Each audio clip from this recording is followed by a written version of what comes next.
नमस्कार बच्चों, आप सभी का फिजिक्स चूरमा पे स्वागत है। आज जो हम स्टार्ट करने वाले हैं वो है 12th की physics.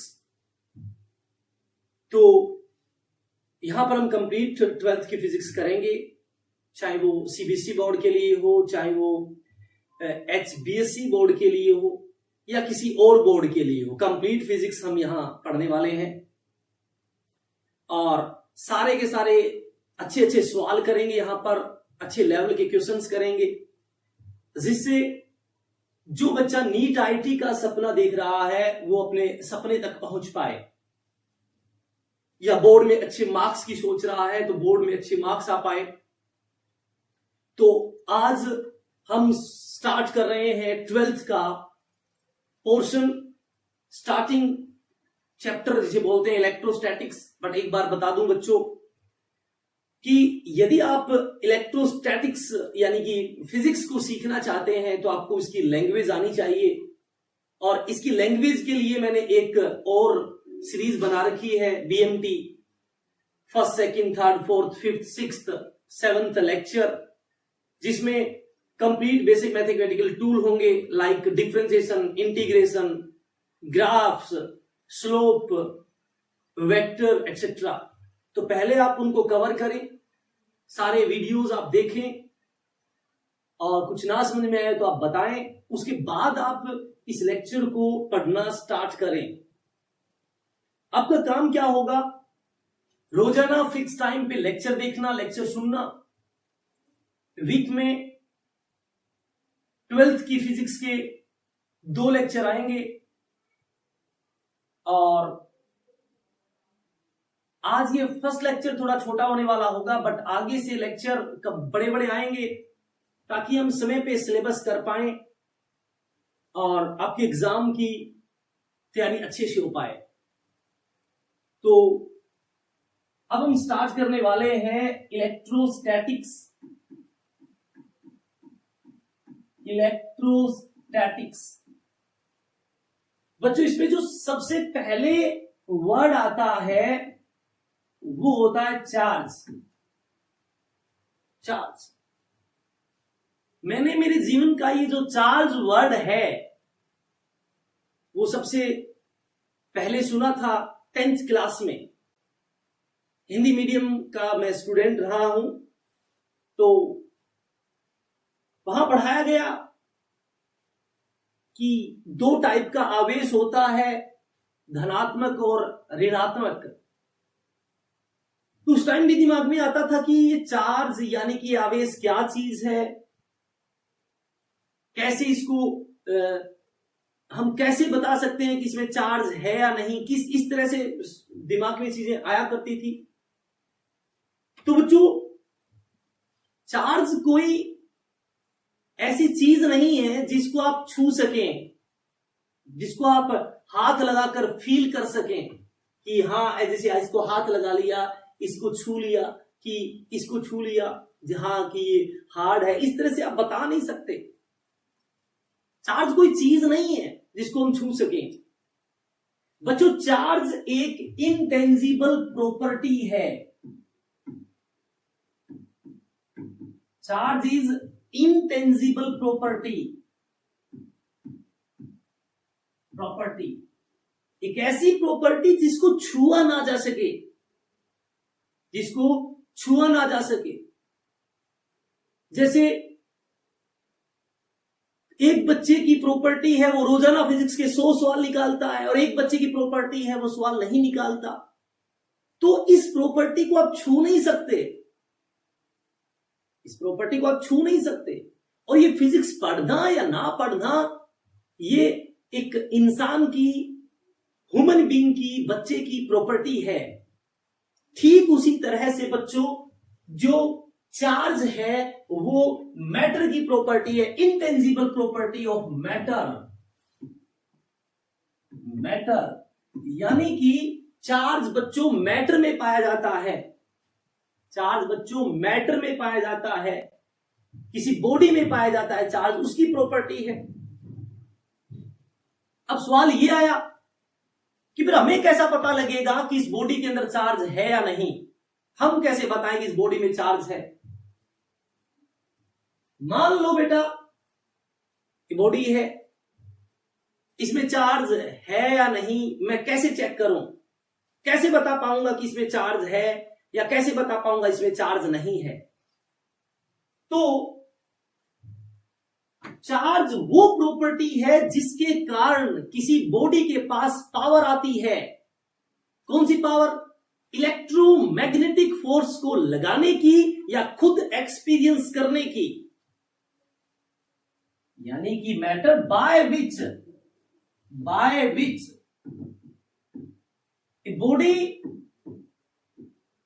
a body can apply or experience electromagnetic forces,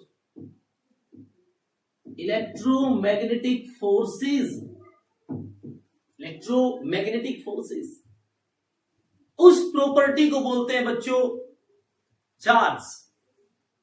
यानी कि चार्ज एक ऐसी प्रॉपर्टी है जिसको हम छू नहीं सकते, जो मैटर के अंदर पाई जाती है और जिसके कारण किसी बॉडी के पास, किसी मैटर के पास ये पावर आती है कि वो इलेक्ट्रोमैग्नेटिक फोर्स को लगा सकता है किसी बॉडी पे या उसके कारण एक्सपीरियंस कर सकता है, और इसी प्रॉपर्टी को बोलते हैं बच्चों चार्ज। इसी प्रॉपर्टी को बोला जाएगा चार्ज। इसके बाद आई बात, बहुत समय बीता, फिर बताया गया टाइप्स ऑफ चार्ज। तो टाइप्स ऑफ चार्ज दो टाइप का बताया गया। एक बताया गया प्रोटॉनिक चार्ज बच्चों, एक बताया गया प्रोटॉनिक चार्ज,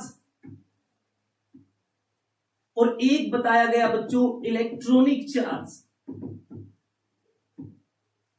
एक बताया गया इलेक्ट्रॉनिक चार्ज, प्रोटॉनिक चार्ज और इलेक्ट्रॉनिक चार्ज। ये दो मैटर के बिहेवियर के अकॉर्डिंग बताया गया। ये दो मैटर के बिहेवियर, वो किस तरह से बिहेव करते हैं उसके अकॉर्डिंग बताया गया कि एक प्रोटॉनिक बोला गया और एक इलेक्ट्रॉनिक बोला गया। समय और बीता गया और समय चला गया और आगे बढ़े, तो उसके बाद बोला गया जो प्रोटॉन्स है उसमें प्रोटॉनिक चार्ज है, प्रोटॉनिक, और जो इलेक्ट्रॉन है उसमें इलेक्ट्रॉनिक चार्ज। प्रोटॉन है प्रोटॉनिक चार्ज, इलेक्ट्रॉन है इलेक्ट्रॉनिक चार्ज। और जिस बॉडी में बच्चों नंबर ऑफ प्रोटॉन्स ज्यादा हो, नंबर ऑफ इलेक्ट्रॉन से बोला गया उस पे प्रोटॉनिक चार्ज है, वो बॉडी प्रोटॉनिक चार्ज है। और जिसके अंदर नंबर ऑफ इलेक्ट्रॉन ज्यादा हो नंबर ऑफ प्रोटॉन से, उसे बोला गया बच्चों उसके अंदर इलेक्ट्रॉनिक चार्ज है। यदि किसी बॉडी में नंबर ऑफ प्रोटॉन ज्यादा है बोला गया प्रोटॉनिक चार्ज बॉडी है, और किसी बॉडी में इलेक्ट्रॉन ज्यादा है तो बोला गया वो इलेक्ट्रॉनिक चार्ज बॉडी है। अब जब एक प्रोटॉन और एक इलेक्ट्रॉन को मिलाया गया, आपस में मिलाया गया, तो बच्चों ये प्रॉपर्टी खत्म हो गई, वैनिश हो गई। जब एक प्रोटॉन और इलेक्ट्रॉन को जोड़ा गया तो ये प्रॉपर्टी खत्म हो गई। तो यहां से पता लगा कि प्रोटॉन और इलेक्ट्रॉन पे जो चार्ज है वो बराबर है बट अपोजिट नेचर का है। When one proton and one electron add to each other, then this property is vanish। ये प्रॉपर्टी खत्म हो जाती है जब एक प्रोटॉन इलेक्ट्रॉन को मिलाया गया। तो इससे समझ आ गया कि प्रोटॉन और इलेक्ट्रॉन पे इक्वल चार्ज है। It means charge of proton, इसका मतलब charge of proton is equal to charge of electron, but of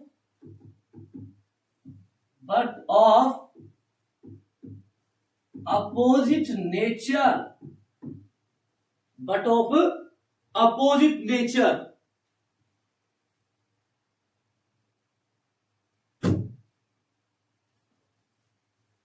charge of proton is equal to charge of electron but of opposite nature.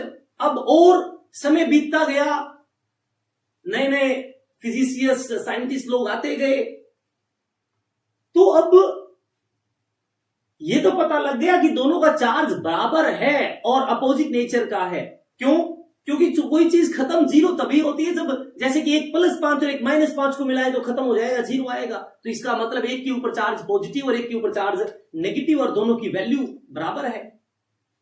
अब कुछ value तो देनी पड़ेगी जिससे हम कैलकुलेशन कर पाए, पावर ऑफ कैलकुलेशन आए, पावर ऑफ स्पेक्यूलेशन आए कि क्या होने वाला है, जिससे हम ये बता पाए कि होगा क्या। इसके लिए वैल्यू तो देनी पड़ेगी।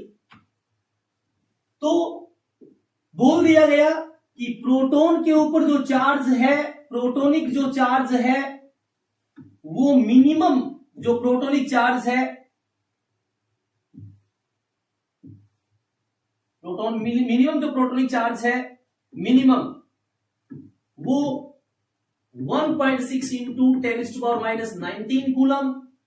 इसके ऊपर पॉजिटिव चार्ज बोला गया तो बोल दिया प्लस, और 1 इलेक्ट्रॉन का जो चार्ज है, 1 इलेक्ट्रॉन का जो चार्ज है या जो इलेक्ट्रॉनिक चार्ज है मिनिमम, इलेक्ट्रॉनिक चार्ज है जो मिनिमम, वो बोला गया -1.6 इंटू 10⁻⁻19 कूलम। यानी कि कूलम क्या है? यूनिट है चार्ज की जिसके अंदर चार्ज को मापा जाता है। कूलम चार्ज की यूनिट है जिसमें चार्ज को मेजर किया जाता है, जैसे मास को किलोग्राम में।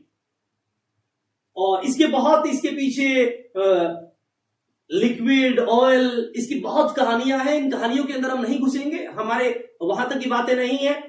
और कुछ कहानी ये भी है कि इससे भी चार्ज कम होता है, इससे भी चार्ज कम होता है। क्वार्क थ्योरी है, क्वार्क थ्योरी होता है जिसमें अप क्वार्क डाउन क्वार्क होता है। अप क्वार्क के पास 2/3 चार्ज ऑफ इलेक्ट्रॉन होता है, और डाउन क्वार्क जो होता है उसका charge -1/3 of charge of electron होता है। ये सब बकवास बातें हमारे सिलेबस में नहीं है, हम फिर क्यों पढ़े? ना ही आज तक इसका कोई जिक्र हुआ, ना ही कोई पूछा गया, तो हम क्यों बात करें कि प्रोटॉन बोला UUD होता है और इलेक्ट्रॉन बोला DDU होता है। नहीं पढ़ना भाई, हमें ये पढ़ना है जो मैं बता रहा हूं आपको।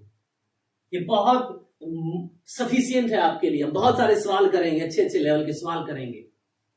तो बोला प्रोटोनिक चार्ज मिनिमम इतना होता है, इलेक्ट्रॉनिक चार्ज मिनिमम इतना होता है, जिसके पास 1.6 इंटू 10⁻⁻19 कूलम चार्ज वाला एक प्रोटॉन है, और जिसके पास यही चार्ज नेगेटिव है उसे बोला गया कि क्या, वो इलेक्ट्रॉन है, वो इलेक्ट्रॉन है। और कूलम इसकी यूनिट है, और चार्ज के लिए डायरेक्शन मैटर नहीं करती, इसकी कोई दिशा जरूरी नहीं है, इसलिए चार्ज स्केलर फिजिकल क्वांटिटी है। चार्ज स्केलर फिजिकल क्वांटिटी है, यूनिट इसकी कूलम है। अब किसी बॉडी के ऊपर जो चार्ज आएगा, हमें पता है जो प्रोटॉन्स हैं वो न्यूक्लियाई में बंधे हुए हैं, जकड़े हुए हैं, और इलेक्ट्रॉन इसके चारों तरफ ऑर्बिट्स में घूमते हैं, और कंडक्टर में ये इलेक्ट्रॉन्स फ्री होते हैं। कंडक्टर में ये इलेक्ट्रॉन्स फ्री होते हैं, और यदि कंडक्टर में इलेक्ट्रॉन्स फ्री होते हैं तो इन इलेक्ट्रॉनों को बाहर या अंदर भेजा जा सकता है। हमें पता है एक एटम इलेक्ट्रिकली न्यूट्रल होता है, इसमें जितना प्रोटॉन उतना इलेक्ट्रॉन, मतलब जितना पॉजिटिव चार्ज उतना नेगेटिव चार्ज। तो किसी बॉडी में जो चार्ज आएगा, या तो इलेक्ट्रॉनों को बाहर निकाल दे, इलेक्ट्रॉनों को बाहर निकाल दे तो इसमें इलेक्ट्रॉन्स की कमी हो जाएगी और प्रोटॉन्स ज्यादा हो जाएंगे, तो प्रोटॉन डोमिनेट करेगा, इसलिए बॉडी बन जाएगी पॉजिटिवली चार्ज बॉडी। इसलिए बॉडी बन जाएगी पॉजिटिवली चार्ज बॉडी। और यदि आप इसमें इलेक्ट्रॉन्स ऐड कर दें तो इलेक्ट्रॉन ज्यादा हो जाएगा बच्चों, और इलेक्ट्रॉन ज्यादा हो जाएगा तो बॉडी नेगेटिवली चार्ज बॉडी हो जाएगी। मतलब किसी बॉडी के ऊपर जो चार्ज है वो इलेक्ट्रॉन्स के कारण होता है, प्रोटॉन्स उसका रीजन नहीं है। क्योंकि आप प्रोटॉन्स को ना तो निकाल सकते, ना ही इसके अंदर आप और प्रोटॉन डाल सकते। तो भैया आप एक्सचेंज किसको कर सकते हो? हम एक्सचेंज कर सकते हैं इलेक्ट्रॉन्स को।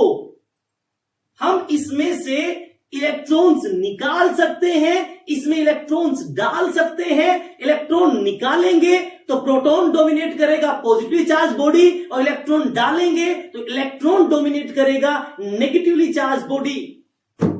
तो जो पॉजिटिवली चार्ज बॉडी और नेगेटिवली चार्ज बॉडी होती है वो इलेक्ट्रॉन के ट्रांसफर से होती है। और इलेक्ट्रॉन एक चीज है, जैसे हम मार्केट में गए और आपने बोला भैया मुझे आम चाहिए, मैंगो चाहिए, तो कभी भी जो फल बेचने वाला है वो ये नहीं कहेगा कि भैया मेरे पास 2.5 आम है, ये ले लो। उनको पता है कि 2.5 आम अगला नहीं लेगा तो 2 या 3। मतलब पूरे एक क्लास में कितने बच्चे हैं? बोले 15.5। बोला पॉसिबल ही नहीं है, क्योंकि बच्चा कंप्लीट होता है, आधे अधूरे नहीं होते। इसी तरह ये इलेक्ट्रॉन्स किसी बॉडी में कंप्लीट होते हैं, होल नंबर ऑफ इलेक्ट्रॉन्स। मतलब जो चार्ज है वो किसी बॉडी में होल नंबर ऑफ इलेक्ट्रॉन्स की फॉर्म में होगा, या तो इलेक्ट्रॉन्स एक्सेस में होंगे या इलेक्ट्रॉन्स की डेफिशिएंसी होगी, या इलेक्ट्रॉन्स की डेफिशिएंसी होगी। यानी कि किसी बॉडी के अंदर जो चार्ज होगा या तो 2 इलेक्ट्रॉनों की कमी होगी, इसका मतलब उसमें 2 प्रोटॉन ज्यादा है, और एक प्रोटॉन का चार्ज होता है 1.6 इंटू 10⁻⁹ कूलम, तो 2 इंटू इतना चार्ज आ जाएगा पॉजिटिव। और यदि इसमें इलेक्ट्रॉन ज्यादा है तो उसके ऊपर 2 इलेक्ट्रॉन ज्यादा, तो नेगेटिव चार्ज आ जाएगा इतना ही। मतलब किसी बॉडी से आप इलेक्ट्रॉन का जो एक्सचेंज कर सकते हो वो होल नंबर ऑफ इलेक्ट्रॉन्स की फॉर्म में कर सकते हो। इट मीन्स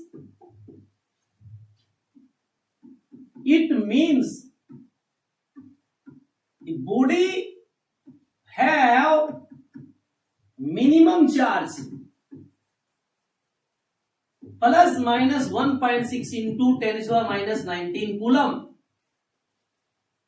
कम से कम इतना चार्ज हो सकता है इस बॉडी के ऊपर। प्लस का मतलब है एक इलेक्ट्रॉन की कमी है। Plus means deficiency of electron, और minus means excess of electrons. Plus minus का ये मतलब है बच्चों। और 1.6 इंटू 10⁻⁹ कूलम इलेक्ट्रॉन के चार्ज की वैल्यू है। प्लस का मतलब प्रोटॉन डोमिनेट करेगा, इलेक्ट्रॉन्स की कमी है। माइनस का मतलब इलेक्ट्रॉन डोमिनेट करेगा, इलेक्ट्रॉन एक्सेस में है। और इलेक्ट्रॉन्स होल नंबर की फॉर्म में ही एक्सचेंज होगा, और कम से कम किसी बॉडी के ऊपर चार्ज इतना आ सकता है। यानी कि किसी बॉडी के ऊपर जो चार्ज होगा वो होगा बच्चों plus minus NE, where E is 1.6 into 10⁻⁹ coulomb. Plus का मतलब डेफिशिएंसी, माइनस का मतलब excess. N a number, integer, 1 2 3 whole number. ये इसे बोलते हैं क्वांटाइजेशन ऑफ चार्ज। इसे बोलते हैं बच्चों क्वांटाइजेशन ऑफ चार्ज। किसी बॉडी में जो चार्ज होता है वो होल नंबर ऑफ इलेक्ट्रॉन्स की एक्सेस या डेफिशिएंसी के फॉर्म में पाया जाता है। तो वही चार्ज पॉसिबल है, फिजिबल है। चार्ज सिर्फ वही फिजिबल है that charge is feasible, for which n is integer, यानी n होल नंबर हो, 1 2 3, जिस चार्ज के लिए n की वैल्यू एक इंटीजर आए वो चार्ज फिजिबल है, अदरवाइज बच्चों चार्ज फिजिबल नहीं है। अदरवाइज बच्चों वो चार्ज फिजिबल नहीं होगा जिसके अंदर n एक इंटीजर ना हो। आपसे पूछूं is this charge is feasible, is this charge is feasible, पहला 1 कूलम,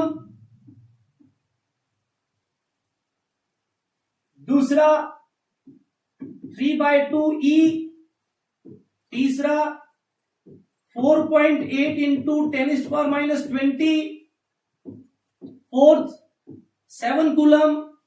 मैं आपसे पूछूं, बताइए कि ये चार्ज फिजिबल है, यस और नो? प्लीज ट्राई, प्लीज बच्चों ट्राई करें।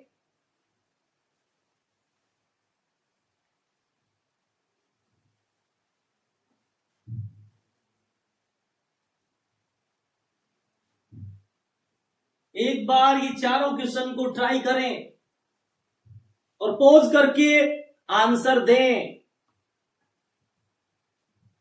पॉज करके आंसर दें।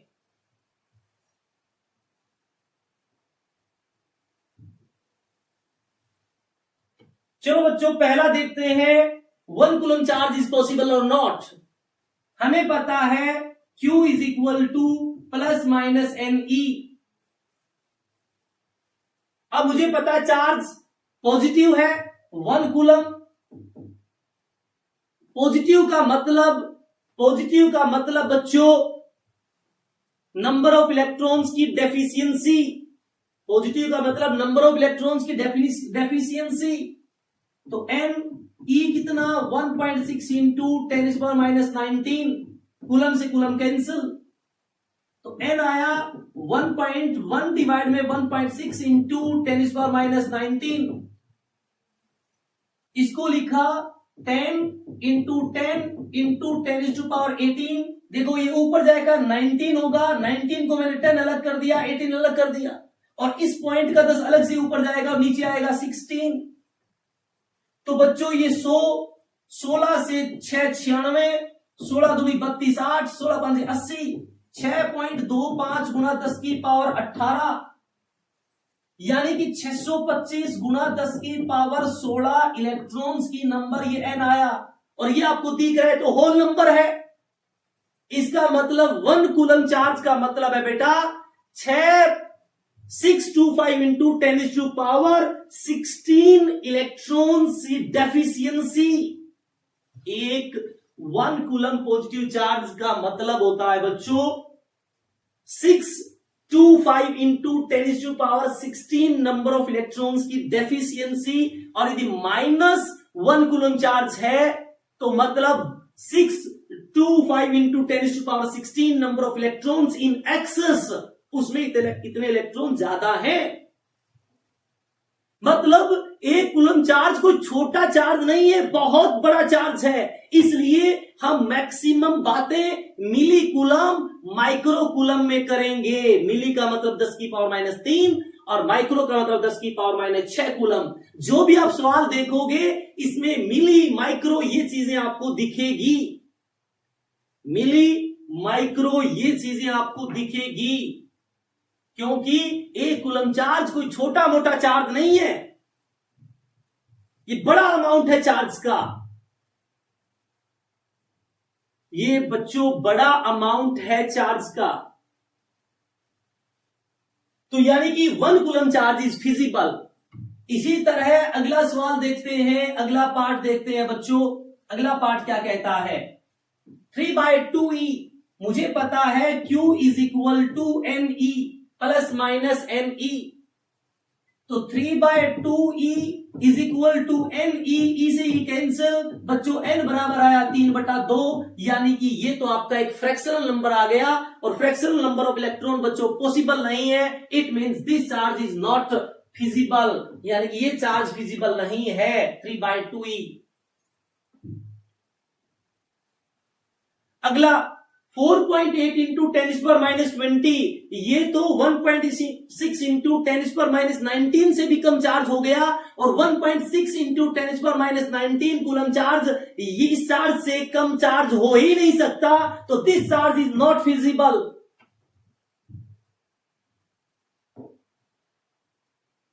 अगला 7 coulomb, 7 is equal to positive है, पॉजिटिव है मतलब डेफिशिएंसी है, तो प्लस एन ई का मतलब 1.6 इंटू 10⁻⁻19 कूलम, कूलम से कूलम कैंसिल। बच्चों एन निकाल लो, एन एक होल नंबर आएगा, it means 7 coulomb charge is also feasible.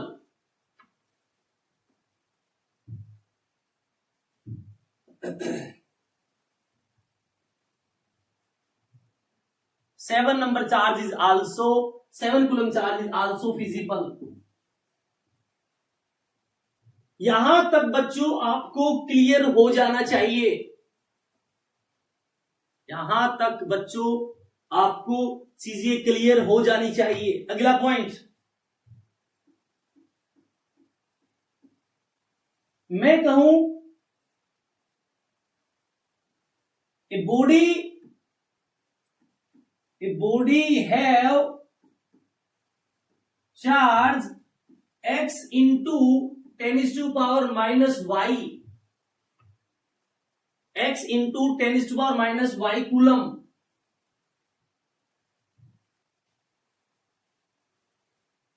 For all value यानी कि for all value of x belongs to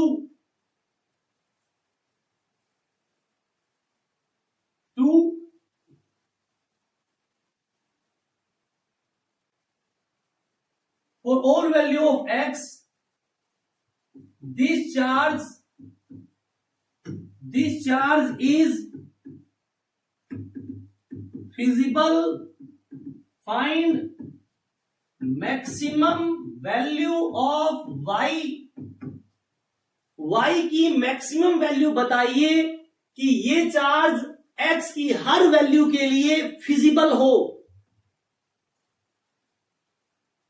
मतलब x का कोई लेना देना नहीं है, y की वो मैक्सिमम वैल्यू बताइए जहां तक ये चार्ज फिजिबल हो। तो हमें पता है x का कोई मतलब है नहीं, तो 10⁻⁻y is equal to n, E कितना 1.6 इंटू 10⁻⁻19, इसको लिखा 10 10⁻⁻y 10⁻⁻19 और डिवाइड में 16।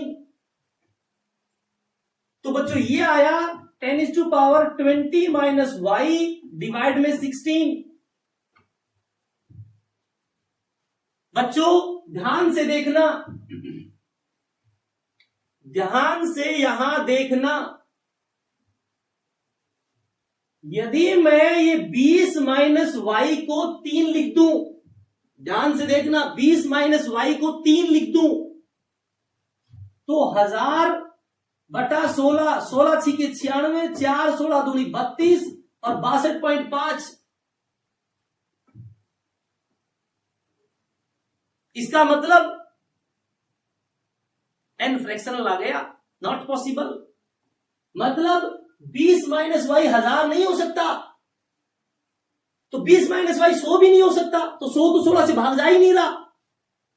मैं आपको कहूं 20 minus Y is equal to 10,000 है, डिवाइड में 16, 16 6 96, 4 16 2 32, 16 5 80, भाग चला गया। यानी कि 20 माइनस वाई की वैल्यू, 20 माइनस वाई की वैल्यू ये 10,000 तब होगा जब 20 माइनस वाई की वैल्यू बच्चों, 20 माइनस वाई की वैल्यू बच्चों 4 हो। यानी कि 20 माइनस वाई 4 होना चाहिए। क्या होना चाहिए? 4, यानी कि इससे कम नहीं हो सकता। इसका मतलब y की मैक्सिमम वैल्यू 16 होगी। अरे y 16 होगा तभी तो 10 की पावर 4 बचेगी। It means for this charge y should be greater than equal to, y should be less than equal to 16, यानी कि जो y है वो 16 से ज्यादा नहीं हो सकता। This the maximum value of 16। क्यों? क्योंकि y 16 होगा तभी 10,000 होगा, और 10,000 16 से पूरा पूरा भाग जा रहा है। और यदि आप इसको 17 कर देते हो y को 17, तो ये 10 की पावर 3 बचेगी, और 1000 16 से भाग नहीं जा रहा। इसका मतलब y 16 से ज्यादा नहीं हो सकता। तो ये आपका आंसर है। एक बार इसको पॉज करके दोबारा समझें, दोबारा ट्राई आप करें। तो this is the quantization of charge, this is the quantization of charge. इसके बाद क्या है बच्चों? It is associated with, charge is associated with matter, यानी कि मास। इसका मतलब चार्ज मास के साथ जुड़ा हुआ है। मींस जिस तरह से ईमानदारी इंसानों के अंदर होती है, जीव के अंदर होती है, कुत्ते में होती है, उसके लिए कोई चाहिए जिसके अंदर कोई ह्यूमन बीइंग या कोई एनिमल वगैरह होना चाहिए, उसकी प्रॉपर्टी है। यदि आदमी नहीं होगा तो ऑनेस्टी कैसे होगी? यानी कि बिना आदमी ऑनेस्टी नहीं है। मतलब ऑनेस्टी के लिए आदमी का होना बहुत जरूरी है, बट ये जरूरी नहीं आदमी हो और ऑनेस्टी पक्का हो। आदमी में ईमानदारी हो भी सकती है और नहीं भी हो सकती, पर यदि ईमानदारी है तो पक्का आदमी है। इसका मतलब यदि चार्ज है तो बॉडी में मास पक्का है। It means A body have charge must have mass, must have mass, but if a body have mass, it may or may not have charge। इसका मतलब बच्चों यदि एक बॉडी के पास मास है तो उसके अंदर चार्ज हो वो जरूरी नहीं। If a body have mass it may or may not have charge, but if a body have charge it must have mass. For example electron का चार्ज है तो इलेक्ट्रॉन का मास भी तो होता है। इलेक्ट्रॉन का चार्ज है 1.6 इंटू 10⁻⁻19 कूलम, नेगेटिव नेचर का, तो इसका मास भी तो होता है। Mass of electron 9.1 into 10⁻31 kilogram. एक बॉडी प्रोटॉन का चार्ज है पॉजिटिव 1.6 गुणा 10⁻⁻19 कूलम, तो इसका मास भी तो है 1.67 इंटू 10⁻⁻27 किलोग्राम। बट एक बॉडी, एक न्यूट्रॉन, एक पार्टिकल न्यूट्रॉन, इसका मास 1.649 इंटू 10⁻27 किलोग्राम। मास तो है प्रोटॉन का, न्यूट्रॉन का, बट इसका चार्ज कितना होता है? न्यूट्रॉन का चार्ज 0। मतलब मास हो तो चार्ज जरूरी नहीं होगा, बट चार्ज है तो मास पक्का होगा। It means charge is associated with mass. It means बच्चों charge is associated with mass. आपको ये बात समझ आ गई होगी, ये बात आपको समझ आ गई होगी। Next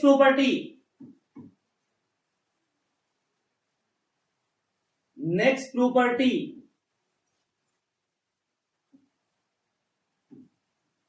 charge is invariant. ये एक ऐसी प्रॉपर्टी है, आप मुझसे पूछोगे ऐसा क्यों, तो मेरे पास आंसर होगा मुझे नहीं पता। मुझे क्या, कोई किसी को नहीं पता क्यों होता है चार्ज इज इनवेरिएंट। यानी कि अब मैं रसायन विज्ञान का अध्यापक बन गया, एक्सेप्शनल केस, मुझे नहीं पता भाई क्यों, बट होता है ऐसा ही। इनवेरिएंट मुझे नहीं पता, इसके किसी को नहीं पता इनवेरिएंट क्यों है, बट हां बता देता हूं क्या है। इनवेरिएंट का मतलब है डज नॉट डिपेंड अपॉन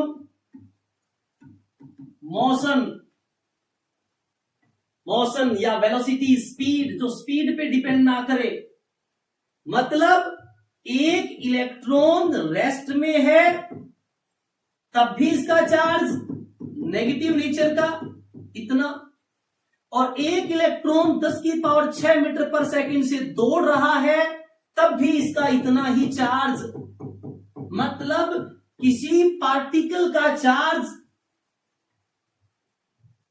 इस बात पर डिपेंड नहीं करता कि वो रेस्ट में है या मोशन में, रेस्ट में है या मोशन में। बट मास इज वेरिएंट, आपने पढ़ा भी होगा, m is equal to m nought divide में √1 - v²/c²।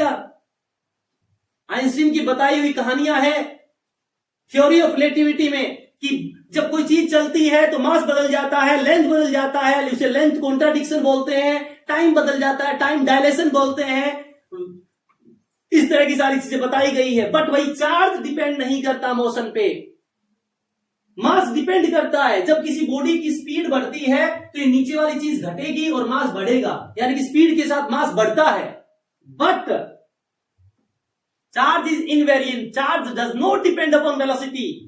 चार्ज चाहे रेस्ट में हो चाहे चार्ज मोशन में हो, उस पार्टिकल, उस बॉडी का चार्ज वही होगा जो है।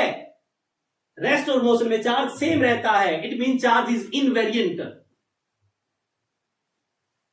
it means charge is invariant. Next, charge is conserved. Charge is conserved. Charge is conserved का मतलब होता है बच्चों, charge neither be created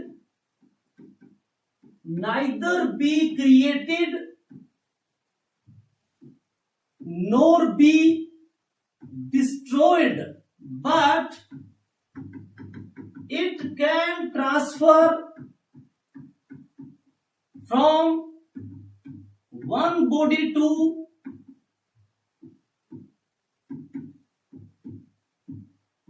another body. Charge को आप ना तो क्रिएट कर सकते ना ही आप इसको खत्म कर सकते, इसको ट्रांसफर किया जा सकता है from one body to another body, और in form of electrons only, क्योंकि आप एक बॉडी से दूसरी बॉडी में सिर्फ इलेक्ट्रॉन को ट्रांसफर कर सकते हो। यानी कि मैं आपको कहूं कि दो न्यूट्रल बॉडी है तो टोटल चार्ज कितना, 0, और मैंने इसमें से 2 इलेक्ट्रॉन निकाल कर इसमें डाल दिए तो इसमें इलेक्ट्रॉनों की कमी आई तो चार्ज हो गया +2e, और इसमें इलेक्ट्रॉन ज्यादा आ गए तो चार्ज हो गए -2e। अब भी चार्ज कितना है, 0। चार्ज पहले भी 0 है, अब भी 0 है, बट ये होगी पॉजिटिव चार्ज बॉडी और ये हो गई negatively charge body. This is the charge conservation. तो आई होप बच्चों यहां तक आपको चीजें बिल्कुल समझ आ गई होगी। अगले लेक्चर में हम क्या जानेंगे कि हम एक बॉडी से दूसरी बॉडी में चार्ज को कैसे ट्रांसफर कर सकते हैं,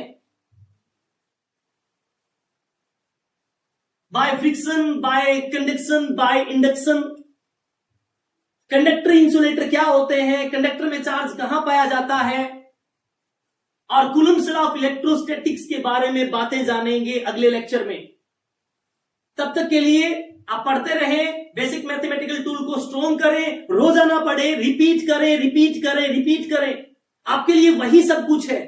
मैं कह रहा हूं फिजिक्स में वही आपके लिए भगवान है। बेसिक मैथमेटिकल टूल को आप रोजाना रिपीट करें, रिपीट करें। फिजिक्स वगैरह मैं आपको सिखा दूंगा। चलिए बच्चों, तब तक के लिए आप पढ़ते रहें, खुश रहिए, टाटा बाय बाय।